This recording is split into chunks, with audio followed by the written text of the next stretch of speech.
Başdan başa macera dolu, qaxlıların təhlükə bir sağ solu, qaxlıların simvoludur kişi yolu. Saçanı yolundan dala döndərərlər, o qədər döyərlər, mala döndərərlər. Saçanı yolundan dala döndərərlər, o qədər döyərlər, mala döndərərlər.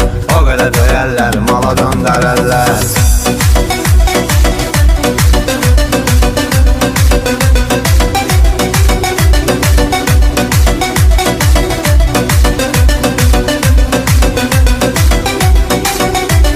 Qaxlılar sözündə diqqətlidir, sözündə söhbətində hörmətlidir. Qaxlı sözü qızıldan qiymətlidir, saçan adamı bir cuna döndərər.